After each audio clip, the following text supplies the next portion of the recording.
Hi everybody. This is my third time trying to record for week 12 because my kids keep walking in on me and I keep having to stop my recording, but I'm determined to push through on this one. Okay, we have to look at lesson plan 14 right now and then the final exam. So you've made it this far. We're at the tail end of the course, and let's open up lesson plan 14.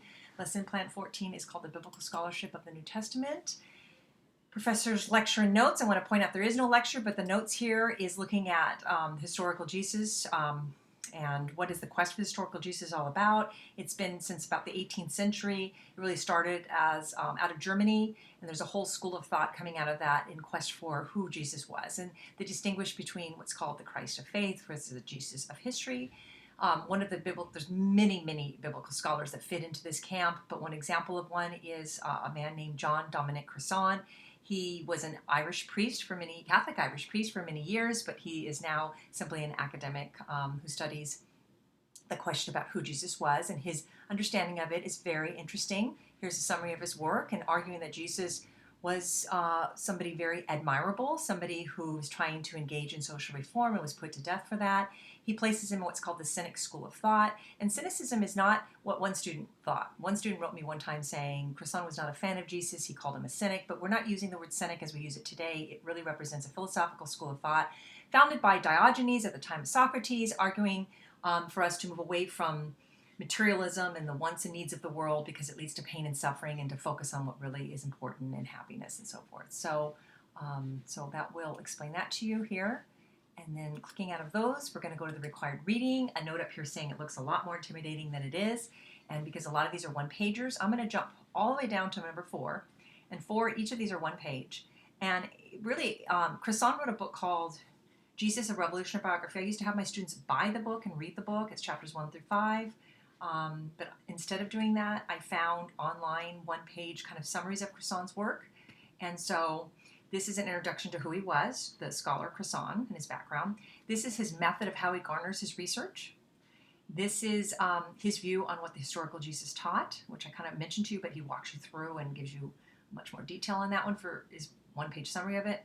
Proof for the existence of historical Jesus. So he's going to say we're not going to argue Jesus existed because the New Testament said so, but there's got to be evidence outside of the New Testament, because that would be a very biased perspective. Is there any outside objective evidence? And the answer is there is. Okay, there's, for instance, one of the big supporters would be this guy named a Jewish historian named Josephus, of, again, not at the time of Jesus, a couple decades later, but certainly enough close to the time period of Jesus that we think that that's a very reliable source. Okay, Crossan and who killed Jesus, that's an interesting little section, one pager there. So again, those are all one page. And then up here, Quest for the Historical Jesus, that's from Frontline PBS, arguing that's very important for us to investigate. Jesus and who he was, 6 statements, again, one page. For instance, scholars say he was born in Nazareth and not Bethlehem, so that would be one example of the 6, and go through those other ones. And this one here is Bart Ehrman, who is a biblical scholar as well, and he says we as thinkers in the 21st century have the right to know who the historical Jesus was. So he makes a case for that. That's an important subject to study. That was the required reading, about 1 to 1.5 hours. This is what Crossan looks like. That's a picture of him. He is interviewed several times in this PBS documentary. It is a 4 1-hour documentary, so it's 4 hours total, and I'm only assigning 30 minutes of the 4 hours. So you would click on that. This link or this link, okay, whichever one. They both open up to the same film. And then Crossan's sprinkled throughout in interviews. And then this man here, he got his PhD from UC Santa Barbara. He now teaches at UC Riverside. His name is Reza Aslan. He is a scholar on the historical Jesus. And he wrote a book called Jesus the Zealot just a few years ago. He was interviewed on Fox, and here's a very embarrassing interview to look at. Not embarrassing for him, but embarrassing for Fox. So students like to look at that one. And here's Bart Ehrman. And Bart Ehrman, you can either listen to the TED Radio NPR, where he's being interviewed, or you can watch him give a little lecture on the Bible. And again, it's coming from a very academic, non-religious perspective. And then here's him on Jon Stewart's show for fun if you wanted. Those optionals are always entertaining.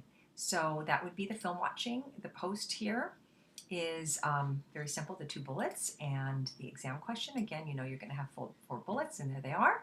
Okay, and this is probably a new subject matter for a lot of you because many of you may never have investigated further than, Jesus is the Son of God, but this is going way beyond that. This is asking not just, is Jesus the Son of God? That's a theological question we would never be able to answer, but asking questions like when he was born, where he was born, did he have brothers and sisters, how did he really die, what was the reason for his death, what did he teach, and all of those questions that we can ground in historical evidence. So that would conclude this course. The final exam, okay, let me point this out to you, it's very important. You need to open up the final exam because people don't realize there's the preliminary questions there. Almost everybody answered them for the midterm, but they're also here for the final. The directions, the preliminary, and then the questions, here they are. And they're the exact same questions that are in the lesson plan. And that concludes the course. I do offer you extra credit. There's extra credit throughout this course. So, for instance, if you're doing a post and you wanted to answer the literature post, but plus the other post when I give you the options, that could be extra credit. I mean, there's so many ways for you to improve your points, and it all adds up.